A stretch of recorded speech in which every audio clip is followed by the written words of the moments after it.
Hello mga Bebe Loves, welcome back! Uy, naka-red! Anong meron sa red, Bebe? Ay, love! Yeah, so ngayon, pupunta kami ng Bagumbong para magpa-car wash kasi napaka-uglification na ni Mira. Yan, so dahil galing Benguet, bundok, putik-putik, alam na. Diba? At inakyat namin ang Amboklaw. True. Sobrang alikabok. So, ayan, in and out, super dumi. Pati ilalim, actually yan. Actually, plano namin sana na magpa-underwash din. Ang problema, short ang budget. So, ang gusto lang natin ngayon ay maka-car wash. Yes, para bumabungo naman at maging beautification ng Mira. At para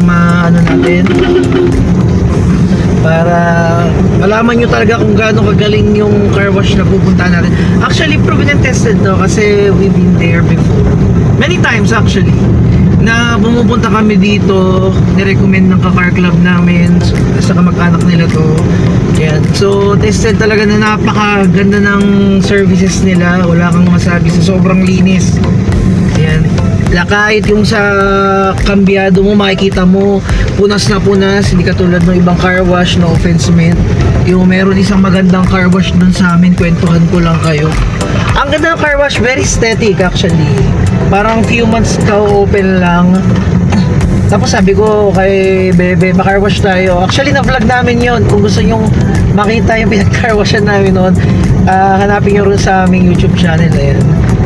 So nadismaya ako kasi sabi ko ang linis ng labas nila, pero yung loob hindi ako happy kasi mas preferred kong malinis yung loob kaysa labas.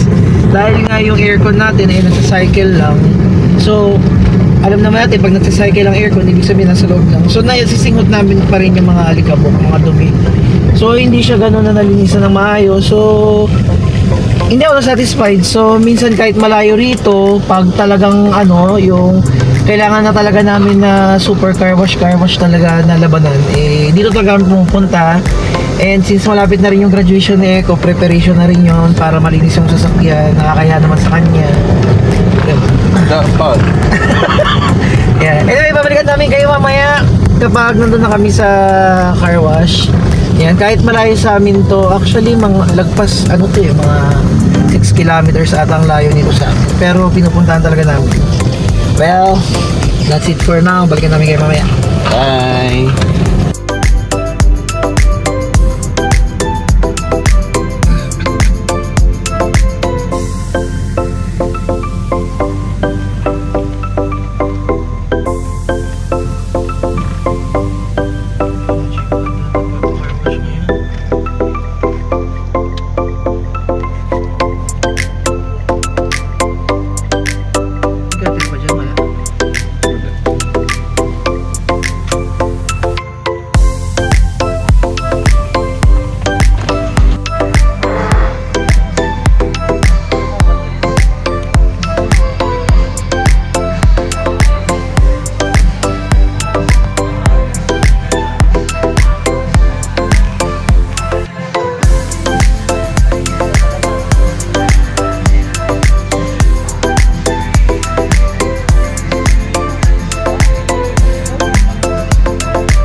welcome back mga baby labs. So we're done. Yes. Tapos na. After 2 hours, natapos yung car wash ni Kuya. Ayan, so 2 hours tayo nagpa-car wash. 2 hours yung car wash. Ayan, so worth talaga yung paglilinis doon. Ayan. So, yan, sa hindi pa nakakaalam yan, Dennis Car Wash. Ayan, dito sa loob ng Bagumbong. Hindi ko alam yung mismong lugar na to eh. Basta dito yan, malapit yan dito sa Bagumbong High School. Likod lang ng Bagumbong High School. Baka kasi kahit ikot mo yung ano ba eh, sa camera, makita mo. Tanggal talaga mga alikabok. Yes. Ayan yung mga alikabok. Mga snipper marks, tanggal talaga. Dito sa likod napakalinis. Kanina sobrang ano yan. Sobrang dumi, may mga Sobrang balahibo, putik-putik. Yan. Ayan.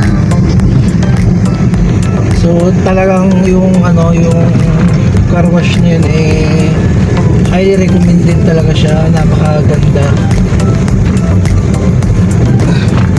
Diba? Yung alam mo yun, yung ibinabayad mo eh sulit na sulit. Diba? Hindi ka magsisisi. At ayan, malapit ng umulan. Kahit maaraw, malapit ng umulan. Anyway, yan yung sa car wash doon, sa mga sedan tsaka sa mga medium size, which is mga Avanza, yan yung mga medium size, pati mga sedan, 140 pesos yung bayad ng car wash. Nasa yun na lang kung bibigyan mo yung mga nagka-car wash na effort talaga sa paglilinis, sulit talaga. Tapos sa mga ano yung sabi doon, large. Yan, yung large is which is yung mga SUV. Yan. Ano naman yun? 180 pesos. Tapos yung sa extra large which is yung mga van. Ayan. Mga normal van, katulad yung mga Alphard. Yan.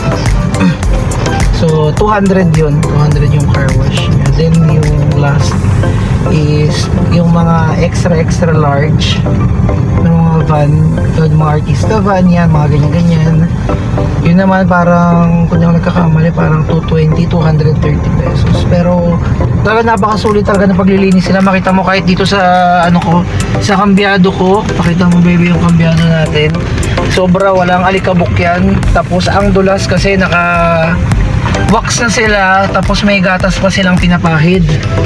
Sana all, di ba? Nagagatas. Sana all nagagatasan. Sana all nagagatasan. Ayun. So, napakaganda talaga yan. Actually, dati rin namin tambayan yan, ang United G4 ayan, family. Ayan. Yan, isa yan sa mga nirekomenda ni Pops Ram. Dahil ang may-ari na yung pinsan nga niya. So, dating tambayan yan. So, all good talaga magpaano doon habang habang nag-iibi, nag-get together yung mga ka-car club natin eh, nagka-car wash naman. Kasi nga sobrang tagal at sulit naman ng car wash nila. So, it's worth, it's worth the time and wait para doon. Kasi literal na ang ganda ng kanilang serbisyo. Yan. So kung bibigyan ko siya ng star, I give them 10 or 11. Solid talaga, the best. Yan. That's it for today's video. Ayan, maraming salamat po sa lahat ng mga nanonood sa aming YouTube channel. Kahit nakaka-boring. Ayan, salamat po ng marami. And huwag nyo rin pong kalilimutan i-follow yung si Bebe Labs sa TikTok po niya, Jericho Ahute, tama ba? Yan, sa TikTok niya. Meron na po siyang roughly 17.5k followers. Ayan. Para dumami tayo. Yes po, ayan. At sa Facebook po, follow nyo rin po kami, Jericho Ahute and Arnie Torres 2. Ayan. Para po makita nyo po yung mga ibang upload natin. Most na mga upload naman po kasi natin before is galing po sa ating minamahal na fraternity, which is the Aguila.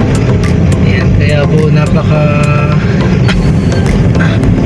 napakarami mostly mga event, gatherings, yan, fellowship, ang mga ating mga event po at mga community service as well. Dahil dyan, maraming salamat po. At hanggang dito na lang po muna. Paalam.